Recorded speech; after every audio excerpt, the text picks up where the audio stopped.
नमो आयर्याणं नमो वज्रायाणं नमो लोये सव्यसाहूनं वन्दितु सर्वसिद्धे ध्रुवमचलमणोवमं गतिं पत्ते वोच्छामि समयपाहुड मृण्मो सुधकेवली भणिदम् नमः समयसाराय स्वानुभूत्या चकासते चित्स्वभावाय भावाय सर्वभावान्तरक्षिदे निज स्वरूप को परमरस जामे भरो अपार वंदो परमानंदमय समय सार अविकार। कल अपनी चर्चा कलश 150 पर हुई, जिसमें कहा कि वस्तु का परिणमन किसी अन्य वस्तु के अधीन नहीं है, तो जो स्वयं ज्ञान रूप परिणमित होता है उसे परद्रव्य अज्ञान रूप परिणमित नहीं करा सकता। इसलिए यहाँ ज्ञानी से कहा कि तुझे पर के अपराध से बंध नहीं होता, इसलिए तू उपभोग को भोग।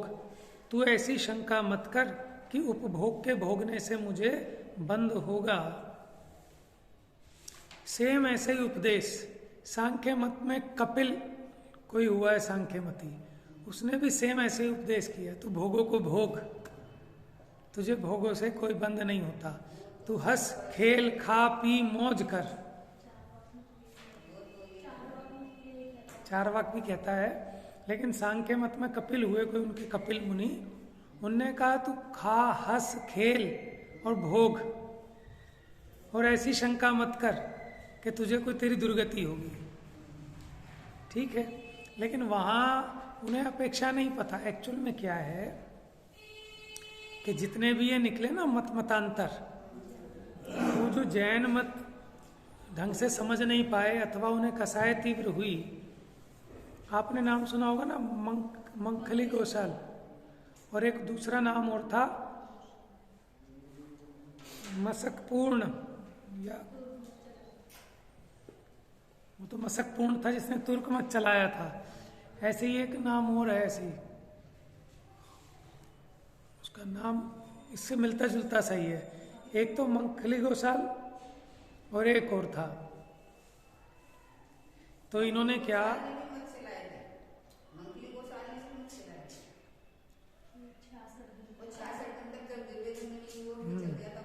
और जो दूसरा बता रहा हूं ना मसकपूर्ण, कुछ ऐसा सही नाम था, मस्करी मत चलाया, मसकपूर्ण नहीं हो गया फिर।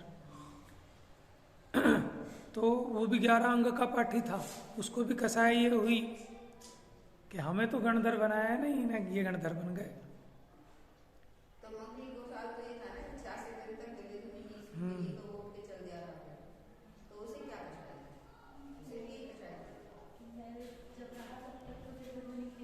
आप ही देखो, जो बुद्ध थे, बुद्ध एक पीताश्रव नाम के मुनि थे पार्श्वनाथ भगवान के शासन में। ठीक है ना, क्योंकि एक तीर्थंकर से दूसरे तीर्थंकर के बीच में जब तक गैप पड़ता है तो पुराने वाले तीर्थंकर का ही काल माना जाता है। माने महावीर स्वामी का काल हुआ नहीं था, अभी उनका शासन नहीं हुआ था, तो यही कहा जाएगा कि पार्श्वनाथ भगवान के शासन में। तो बुद्ध कीर्ति ने मुनि दीक्षा ली, किससे? पीताश्रव से। यही बुद्ध कीर्ति, बुद्ध कहलाए, महात्मा बुद्ध। हाँ, लेकिन इन पे वो निभी नहीं, वो कठिन लगी, तो इन्होंने एक मध्यम मार्ग करके अपनाया।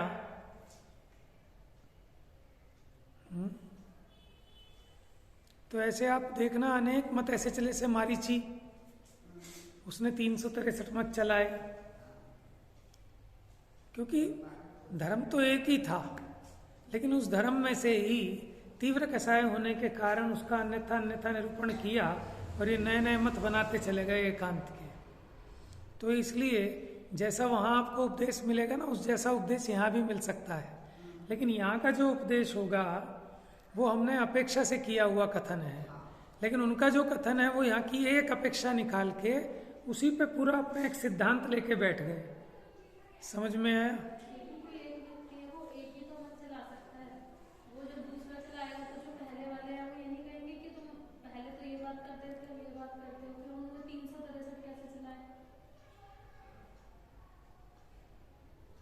एक ही पर्याय में हो चलाए तो अलग अलग, या एक ही पर्याय में चलाए 363 पर? देखो उनका ज़्यादा नहीं कह सकते, लेकिन उसके 4 भेद हैं।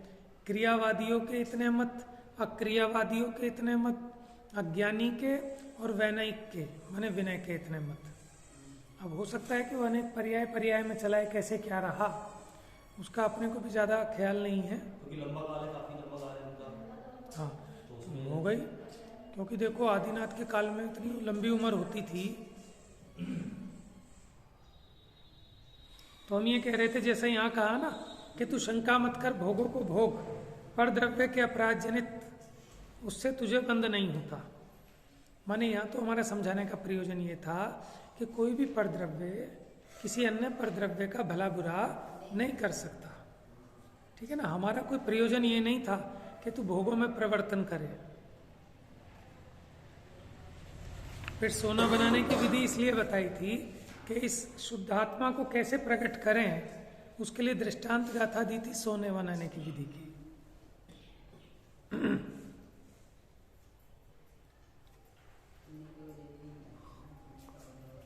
अब निकाल लीजिए पेज नंबर 547, गाथा 220 से 223।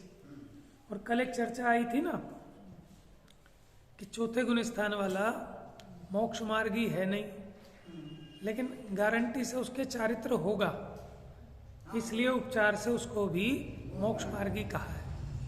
क्योंकि अगर चारित्र होता तो फिर उसको असंयत सम्यक दृष्टि नहीं कहते, फिर तो हम संयत कहते उसको। अब जब अविरत कह रहे हैं, असंयत कह रहे हैं, मतलब उसको चारित्र नहीं है। और मोक्ष मार्ग तो सम्यक दर्शन ज्ञान चारित्र की एकता होने पर होता है।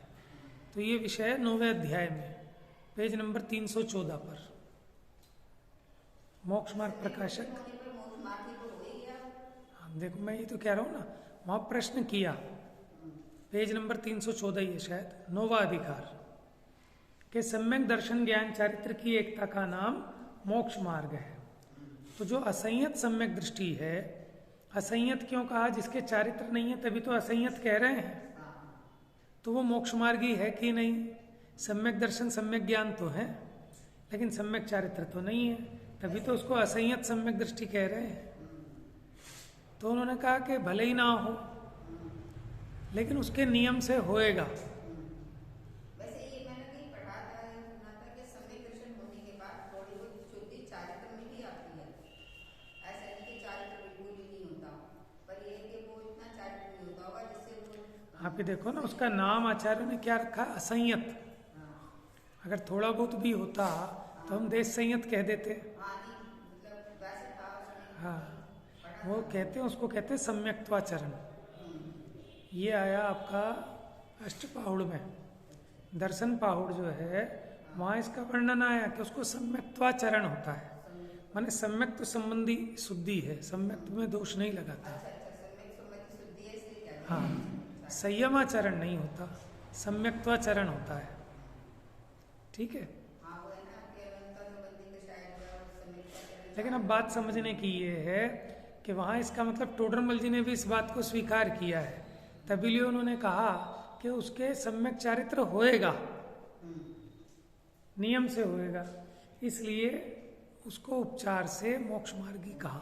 और ये शब्द प्रयोग किए पंडित जी ने कि चौथे गुण स्थान वाले को उपचार से मोक्ष मार्गी कहा, और उसको मार्ग का पक्का श्रद्धान हुआ है कि यही मार्ग चलने लायक है।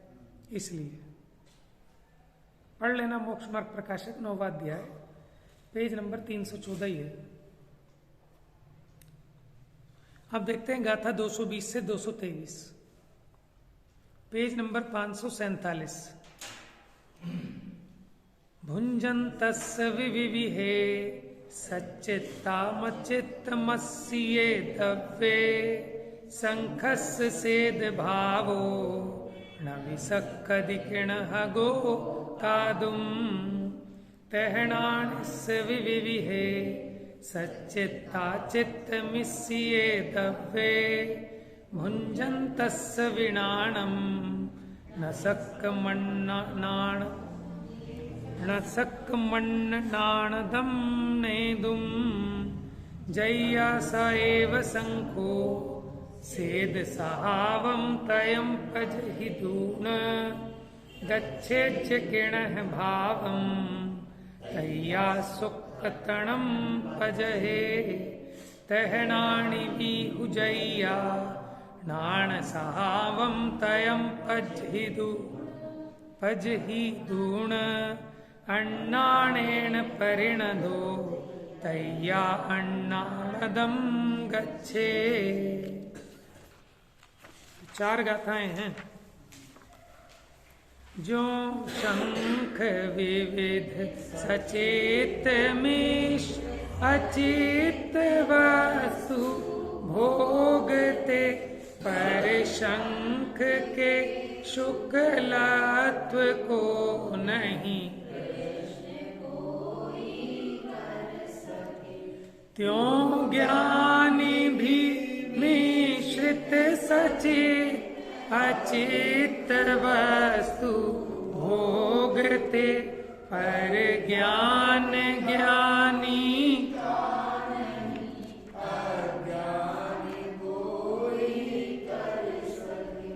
जब ही स्वयं वो शंख तज कर स्वीय श्वेत स्वभाव को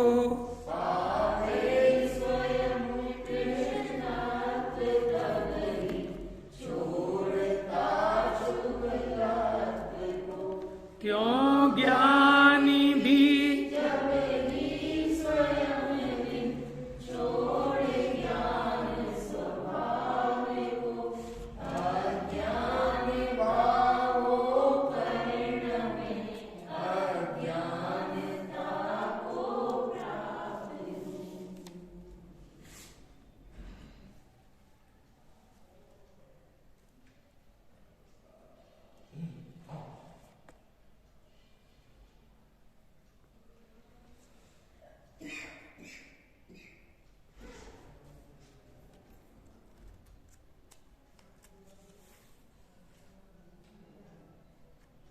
देखो, शंख का उदाहरण देकर ये समझा रहे हैं शंख कैसे रंग का होता है, सफेद।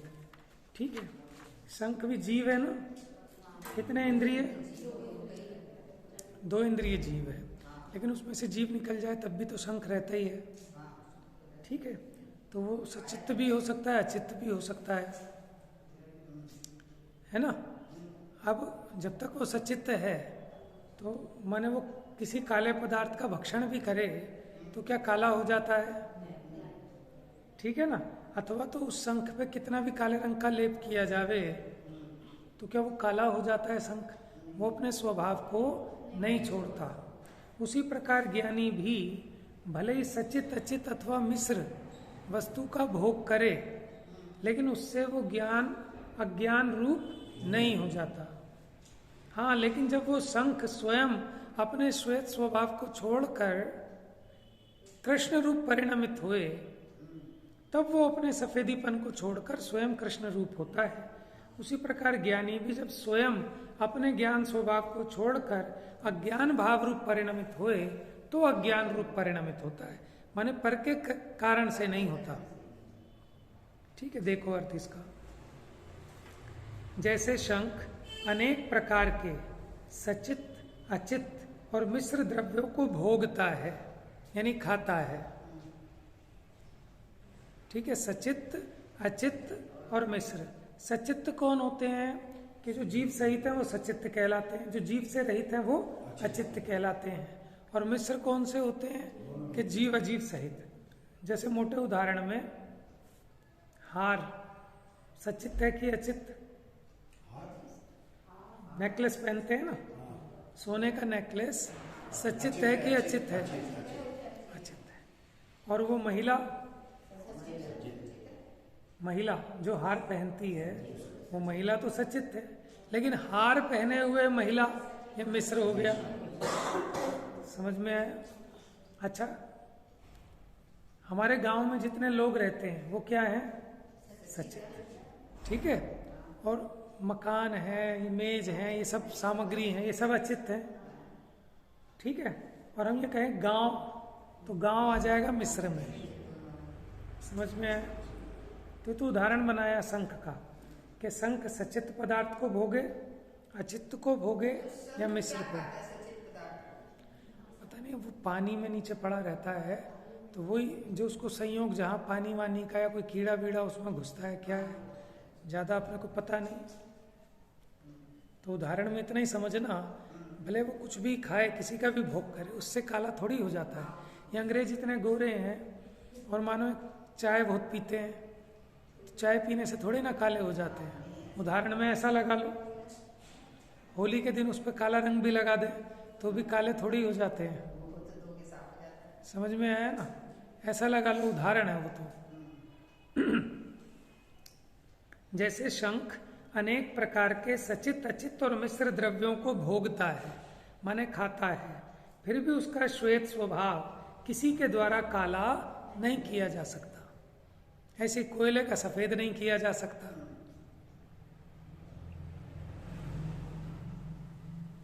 उसी प्रकार ज्ञानी भी अनेक प्रकार के सचित, अचित और मिश्र द्रव्यों को भोगे, तथापि उसके ज्ञान को अज्ञान रूप नहीं किया जा सकता।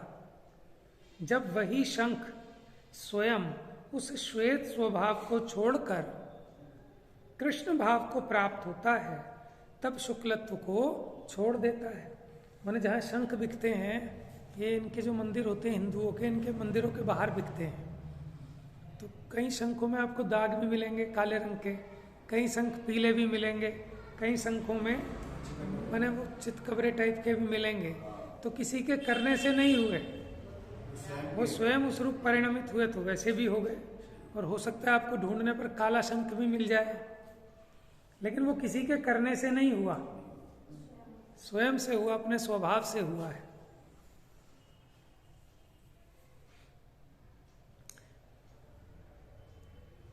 तो ऐसे ही ज्ञानी भी अनेक प्रकार के सचित, अचित और मिश्र द्रव्यों को भोगे, फिर भी उसके ज्ञान को अज्ञान रूप नहीं किया जा सकता। जब देखो, ज्ञानी सचित ही बताया माने स्त्री, ठीक है, अचित माने खूब हार जवाहरात पहने, और मिश्र माने वो हार सहित स्त्री, वो गांव नगर उसका राज्य करे, तो भी वो अज्ञानी नहीं होता उनसे। माने परद्रव्य के कारण कोई ज्ञानी अज्ञानी नहीं हो जाता। जब वही शंख उस श्वेत स्वभाव को छोड़कर कृष्ण भाव को प्राप्त होता है, तब शुक्लत्व को छोड़ देता है। इसी प्रकार वास्तव में ज्ञानी भी जब उस ज्ञान स्वभाव को छोड़कर अज्ञान रूप परिणमित होता है, तब अज्ञानता को प्राप्त होता है। टीका, जैसे यदि शंख परद्रव्य को भोगे खाए, तथापि उसका श्वेतपन अन्य के द्वारा काला नहीं किया जा सकता, क्योंकि पर अर्थात पर द्रव्य किसी द्रव्य को पर भाव स्वरूप करने का निमित्त नहीं हो सकता। उसी प्रकार यदि ज्ञानी पर द्रव्य को भोगे, तो भी उसका ज्ञान अन्य के द्वारा अज्ञान नहीं किया जा सकता, क्योंकि पर अर्थात पर द्रव्य किसी द्रव्य को पर भाव स्वरूप करने का निमित्त नहीं हो सकता। इसलिए ज्ञानी को दूसरे के अपराध के निमित्त से बंध नहीं होता। यह कह रहे हैं दूसरे के अपराध का फल दूसरे को नहीं हो सकता। और जब वही शंख पर द्रव्य को भोगता हुआ अथवा न भोगता हुआ श्वेत स्वभाव को छोड़कर स्वयमेव कृष्ण भाव रूप परिणमित होता है, तब उसका श्वेत भाव स्वयं कृत कृष्ण भाव होता है। इसी प्रकार जब वही ज्ञानी पर द्रव्य को भोगता हुआ अथवा न भोगता हुआ ज्ञान को छोड़कर स्वयमेव अज्ञान रूप परिणमित होता है, तब उसका ज्ञान स्वयं कृत अज्ञान होता है। इसलिए ज्ञानी के यदि बंध हो तो वह अपने ही अपराध के निमित्त से होता है। समझ में आया? माने अब वो कह रहे थे ना कि ज्ञानी को तू भोग, उससे तुझे बंद नहीं होता, उससे तो नहीं होता, लेकिन भोगने के भाव से तो होता है। बात समझ में आई कि तू परद्रव्य को भोग, लेकिन परद्रव्य से तुझे बंद नहीं होता, लेकिन परद्रव्य को भोगने का जो राग है उससे तो होता है।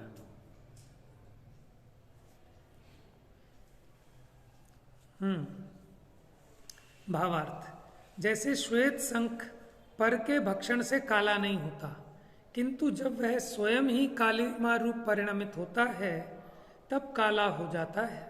इसी प्रकार ज्ञानी पर के उपभोग से अज्ञानी नहीं होता, किंतु जब स्वयं ही अज्ञान रूप परिणमित होता है तब अज्ञानी होता है और तब बंद करता है। इसका श्लोक रूप काव्य कहते हैं। ज्ञानी होता मतलब मिथ्या दृष्टि हो जाता है। और क्या? जैसे है ना, ज्ञानी भी जब पहले सम्यक दृष्टि था, ज्ञानी था, फिर वो मिथ्या दृष्टि हो जाता है। क्यों नहीं हो जाता भाई? सम्यक से च्युत होगा, मिथ्या दृष्टि हो जाएगा। लेकिन आप ये समझना कि परद्रव्य के कारण नहीं हुआ। अगर वो ज्ञानी अज्ञानी हो गया, वो स्वयं से ही हुआ है, अपने अपराध से हुआ है, पर के कारण से नहीं होता। ये बात सिद्ध कर रहे हैं। उससे क्या आगे तो सम्यक दृष्टि होगा तो हो ही जाएगा, मोक्ष तो उसको हो ही जाएगा। नहीं, मोक्ष तो हो जाएगा, लेकिन मोक्ष होने में भी तो अर्धपुद्गल परावर्तन है। और देखो, हाँ, और जिसको सम्यक दर्शन होता है ना, उसको ऐसी सोच थोड़ी ना होती है कि मोक्ष तो हो ही जाएगा, खाओ पियो मौज करो। और ऐसा भाव आए तो सम्यक तो से छूट जाएगा। उसका बंद हो गया हो, फिर मिथ्या दृष्टि कैसे हो? मैं बताता हूँ। और फिर मोक्ष भी होएगा ना तो ऐसे नहीं होएगा, गारंटी से उसको पहले सद्बुद्धि जगेगी, उसके स्वयं का पुरुषार्थ जगेगा, माने वैसे ही सब कुछ होगा। ऐसा नहीं कि वो हाथ पे हाथ धर के बैठा रहेगा कि मुझे तो मोक्ष होना ही है। 11वें से भी पहले में आ जाते हैं। हाँ, जिस बिना नहीं जिन राज सीझे तू रुलियो जग कीच में। आप ये कह रहे हो ना, तो देखो भैया, अगर क्षयिक सम्यक्त हो गया तब तो उसके परिणाम गिरते नहीं, उसको बना रहेगा। लेकिन अगर क्षयोपशम सम्यक दर्शन है या उपशम सम्यक दर्शन है तो वो तो छूट सकते हैं, गिर जाए उससे।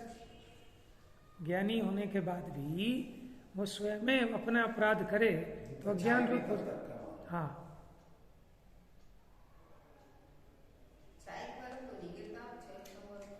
गिरता नहीं तो वो अपराध भी नहीं करता।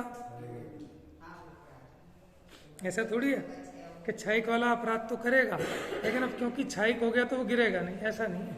उपशम वाला कर सकता है, उपशम वाला भी गिर सकता है, क्षय उपशम वाला भी गिर सकता है। ज्ञानिन कर्म न जातु कर्तुमुचितम किंचित तथाप्युच्यते भुंक्षे हंत न जातु में यदि परम दुर्भुक्त वासी भो बंध स्यादुपभोग तो यदि न तत् किम कामचारो स्थिते ज्ञानम संवस बंध मेष्य परथा स्वस्यापराधात् ध्रुवम। देखो इसकी हिंदी बताएं। कर्म करना ज्ञानियों को उचित हो सकता नहीं, फिर भी भोगासक्त जो दुर्भुक्त वो ही जानी। हो भोगने से बंधना पर भोगने के भाव से तो बंध है बस इसलिए निज आत्मा में रत रहो। देखो पहले कलश में कह के आए कि हे ज्ञानी तू भोगों को भोग, और ऐसी शंका मत कर कि भोगों को भोगने से तुझे बंद होगा। ठीक है, मैंने कहा था अभी बात समाप्त नहीं हुई, अभी बात आगे चलेगी। तो अभी 151 नंबर के कलश में कहते हैं कि भैया सावधान कि कर्म करना ज्ञानियों को कभी भी उचित हो सकता नहीं, फिर भी जो भोगों में आसक्त हैं वो दुर्भुक्त हैं। भोगने से बंद नहीं होता परद्रव्य को, लेकिन भोगने के भाव से तो बंद होता है। इसलिए क्या करो कि निज आत्मा में रत रहो। अब हम एक ही कलश पढ़ के कि देखो लिखा है समय सार में कुंद कुंद आचार्य देव, तो जब तक आप पूरी बात नहीं सुनोगे, समझ में आया ना, तो वो विद्या और नुकसान की हो जाएगी। तो चक्रव्यूह में घुस तो जाएगा लेकिन निकलेगा कैसे? तो वहीं फंसकर मरण को प्राप्त होगा। तो यहाँ कहते हैं, हे ज्ञानी, तुझे कभी कोई भी कर्म करना उचित नहीं है। अभी पिछले कलश में क्या बात कह रहे थे कि एकदम पलट गए आप तो, है कि भैया अपेक्षा समझो। तथापि यदि तू ये कहे कि परद्रव्य मेरा कभी भी नहीं है और मैं उसे भोगता हूं, समझना बात देखो, क्या अगर तू ये कहे कि परद्रव्य मेरा है ही नहीं, मैं उसे अपना मानता ही नहीं, मेरे को उसमें एकत्व ममत्व कर्तृत्व बुद्धि है ही नहीं, लेकिन फिर भी मैं भोगता हूं, तो तुझसे कहा जाता है कि हे भाई, तू खराब प्रकार से भोगने वाला है, माने दुर्भुक्त है। जो तेरा नहीं है उसे तू भोगता है, ये महाखेद की बात है। एक तरफ तू कह रहा है कि वो परद्रव्य है, मैं उसे करता भोगता नहीं, मैं मानता नहीं अपना, फिर भोगता है तो तू दुर्भुक्त है। यदि तू ये कहे कि सिद्धांत में ये कहा है कि परद्रव्य के उपभोग से बंद नहीं होता, पीछे कहा ना कलश में, इसलिए भोगता हूं, तो क्या तुझे भोगने की इच्छा है? कि हमने तो कहा, और तू उस बात को पकड़ के अगर ये कहता है कि परद्रव्य के भोग से बंद नहीं होता इसलिए मैं भोगता हूं, तो तुझे क्या परद्रव्य के भोगने की इच्छा है? तू ज्ञान रूप होकर शुद्ध स्वरूप में निवास कर, अन्यथा तू निश्चयतः अपने अपराध से बंध को प्राप्त होगा। अगर तुझे भोगों को भोगने की इच्छा है तो भोगों को भोगने की इच्छा रूप परिणाम अज्ञान रूप परिणाम है, तो तू अवश्य ही बंध को प्राप्त होगा। तो पिछले कलश का अर्थ हो गया ना पूरा। ज्ञानी को कर्म तो करना ही उचित नहीं है,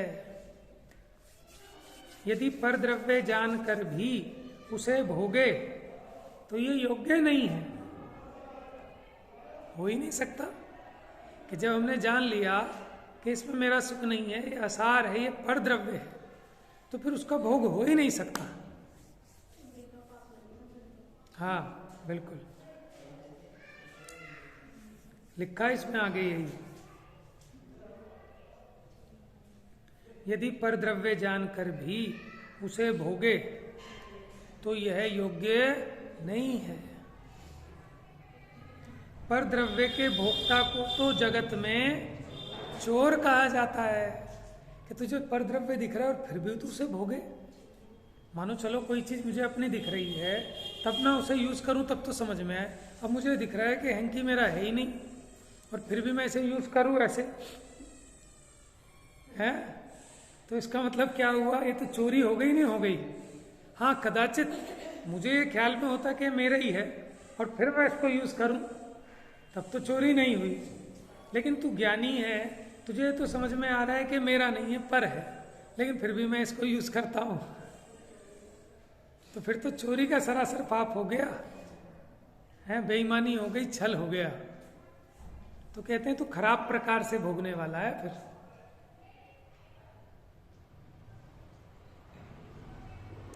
परद्रव्य के भोक्ता को तो जगत में चोर कहा जाता है, अन्यायी कहा जाता है, और जो उपभोग से बंद नहीं कहा, क्या कि हमने जो कहा ना उपभोग से, परद्रव्य के भोग से बंद नहीं कहा, तो ज्ञानी इच्छा के बिना ही पर की जबरदस्ती से उदय में आए हुए को भोगता है, वहां उसे बंद नहीं कहा। माने अंदर में श्रद्धा में उसे बिल्कुल भी भोगने की इच्छा नहीं है, फिर भी अवश्य माने वो कर्म का उदय आता है और उसमें वैसा नियोग बनता है, तो वहां उसको निर्बंध कहा। लेकिन अगर इसे स्वयं भोगने की इच्छा हो, समझ में आया, तब तो इसको बंद होगा ही होगा। यदि वह स्वयं इच्छा से भोगे तब तो स्वयं अपराधी हुआ और तब उसे बंद क्यों ना हो, अवश्य हो। इच्छा के बिना भोगे ना करें, यानी इच्छा के बिना जबरदस्ती से उदय में आए तो भोगता है। माने इसका मतलब ये वही आप ध्यान रखो कि अज्ञान रूप इच्छा नहीं है उसको, जो अज्ञानी के, भोग सकता हूँ ऐसी वो नहीं है। हाँ, जो अज्ञानी के जैसी इच्छा होती है ना, मिथ्या दृष्टि के उल्टी मान्यता सहित वाली इच्छा नहीं है। बाकी तो इच्छा कल भी बताया था, बिना इच्छा के तो भोग हो ही नहीं सकता, लेकिन यहाँ जो कह रहे हैं उसको इच्छा नहीं है, माने वो श्रद्धा की अपेक्षा बात कर रहे हैं। मिथ्यात्व के साथ जो इच्छा होती थी वैसी इच्छा का इसको अभाव हो गया, अज्ञानमय इच्छा नहीं है। मतलब मैं इसको भोग सकता हूँ, इसमें मेरा सुख है, ये अज्ञान में इच्छा होती है। हाँ,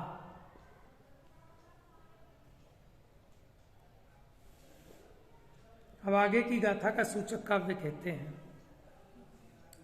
कर्तारं स्वफलेन यत् किल बलात् कर्मैव नो योजये कुर्वाणा फललिप्सुरेव हि फलं प्राप्नोति यत् कर्मणा ज्ञानं संस्तदपास्तरागरचनो नो बध्यते कर्मणा कुर्वाणोऽपि कर्म तत्फल परे त्यागैकशीलो मुनि। इसकी भी हिंदी सुनो।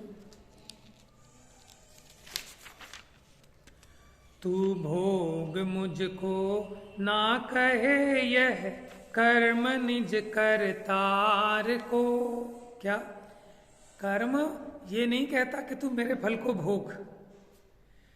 फलाभिलाषी जीव ही नित कर्म फल को भोगता, कि जो कर्मों का अभिलाषी जीव है वही कर्म फल को भोगता है। फलाभिलाषा विरत मुनि जन ज्ञानमय वर्तन करें, सब कर्म करते हुए भी वे कर्म बंधन ना करें।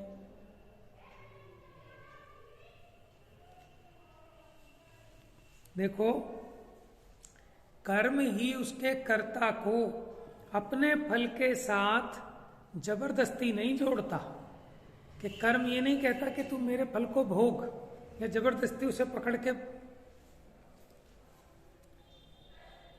फल की इच्छा वाला ही कर्म को करता हुआ कर्म के फल को पाता है। क्या कह रहे हैं? फलाभिलाषी, के फल की इच्छा वाला जीव ही कर्म को करता हुआ कर्म के फल को पाता है। माने अज्ञानी ही करता है और अज्ञानी ही भोगता है। ज्ञानी तो कर्म को करता नहीं, तो कर्म के फल को भोगता भी नहीं। अज्ञानी कर्म को करता है, इसलिए उसके फल को भी भोगता है। अज्ञान में दशा है ना, इसलिए ज्ञान रूप रहता हुआ और जिसने कर्म के प्रति राग की रचना दूर की है। क्या? कर्म के प्रति राग की रचना, माने कर्म के प्रति अब उसका कोई राग नहीं है, बुद्धि में उसको कर्म हे हो गया है। ऐसा मुनि कर्म फल के परित्याग रूप ही एक स्वभाव वाला होने से, कैसे स्वभाव वाला है? कर्म फल के परित्याग वाला, कि उसको कर्म का फल नहीं चाहिए। तो ऐसा होने से कर्म करता हुआ भी कर्म से नहीं बंधता। कर्म तो बलात्कर्ता को अपने फल के साथ नहीं जोड़ता, किंतु जो कर्म को करता हुआ उसके फल की इच्छा करता है वही उसका फल पाता है। इसलिए जो ज्ञान रूप वर्तता है और बिना ही राग के कर्म करता है, वह मुनि कर्म से नहीं बंधता, क्योंकि उसे कर्म फल की इच्छा नहीं है।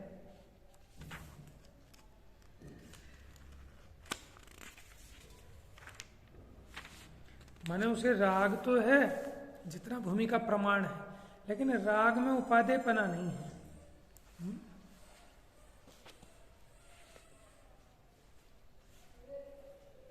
जो अपनी शंख वाली गाथा चली थी उससे मिलती जुलती एक अतिरिक्त गाथा आई गाथा, ये जयसेनाचार्य की टीका में, जय शंखो पोगल दो जया सुकत्तणम पज हिदूण गच्छे जकिण भावम तैया सुकत्तणम पजहे। जैसे पुद्गल में शंख जब सफेदपन को छोड़कर कृष्ण भाव को प्राप्त होता है तब सफेदपन को छोड़ देता है। माने जब स्वयं अपने ज्ञान भाव का त्याग करे ज्ञानी तो अज्ञानी हो जाता है।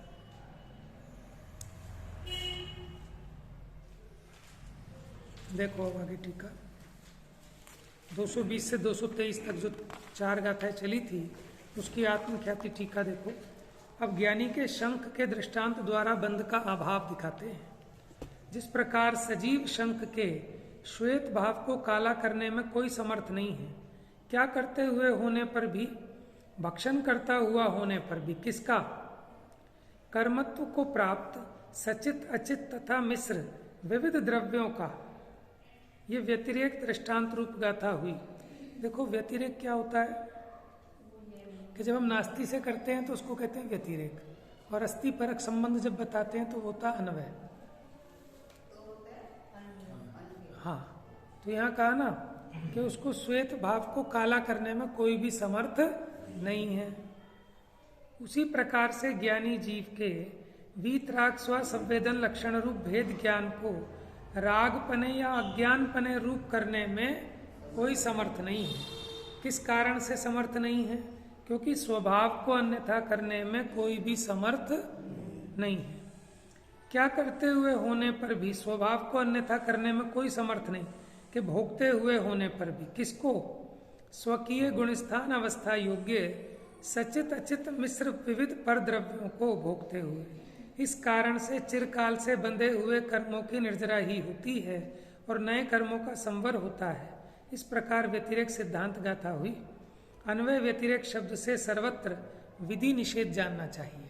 अन्वय का मतलब विधि और व्यतिरेक का मतलब निषेध। माने एक पॉजिटिव कथन उसको कहते हैं अन्वय और नेगेटिव कथन को कहते हैं व्यतिरेक। जिस प्रकार पूर्वोक्त सजीव शंख काले परद्रव्य के लेप वश अंतरंग स्वकीय उपादान परिणामों के अधीन होता हुआ श्वेत भावपने को छोड़कर कृष्ण भावपने को प्राप्त होता है तथा शुक्लत्व को छोड़ता है, इस प्रकार अन्वय दृष्टांत गाथा हुई। अन्वय में पॉजिटिव बता दिया, उसमें कहा था नहीं छोड़ता, पर के कारण नहीं छोड़ता, और फिर अन्वय में क्या कहा कि स्वयं के कारण जब छोड़ता है तो वो शंख काला भी होता है। ऐसे ही ज्ञानी अज्ञानी भी होता है।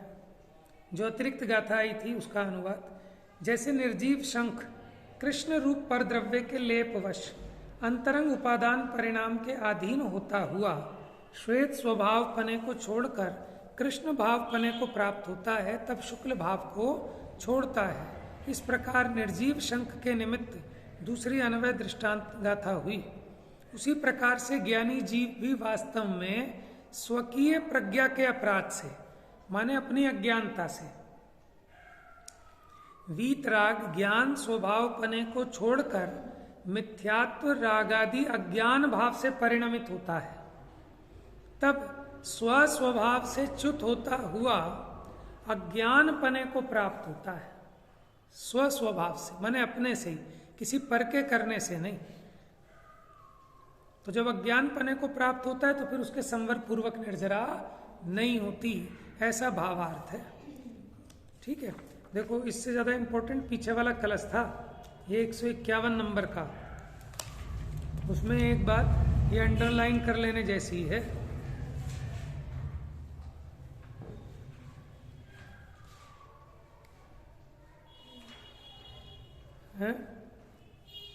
कि अगर ज्ञानी उसे परद्रव्य है ऐसा जानता है, तो परद्रव्य है ऐसा जानकर अगर परद्रव्य को भोगे तो चोर कहलावे। तो इस बात में विसंगति है कि है तो परद्रव्य लेकिन मैं भोगूंगा उसको, तो इसलिए भोगना व्यर्थ है। भोगने का भाव वो बंध का कारण है, परद्रव्य का भोगना बंध का कारण नहीं, लेकिन उसको भोगने का भाव तो बंध का ही कारण है। ये 151 नंबर के कलश में कहा था। ठीक है ना। गाथा तो बहुत सरल थी, गाथा तो आचार्य देव ने ऐसा देखो पूरे ही समय सार में आप लगभग देखना कितने उदाहरणों से समझाया जीव को, जैसे कि बिल्कुल ही अज्ञानी को समझा रहे हैं।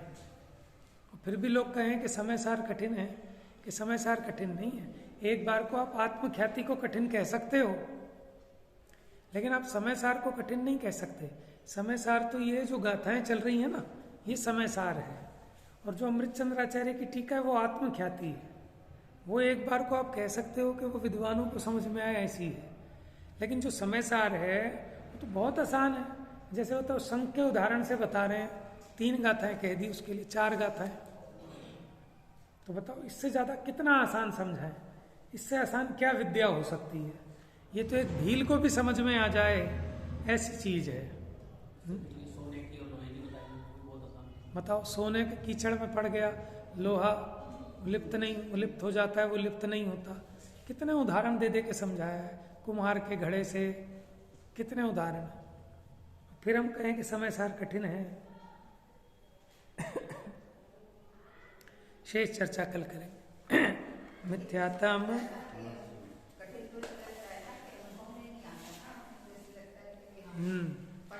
वो तो ठीक है, लेकिन समझ में तो है। अभी तो समझने में ही कठिन मान रहा है जी। हाँ, पढ़ते नहीं ना लोग, घबराते हैं। मिथ्यात्म नाश देखो, ज्ञान के प्रकाश देखो।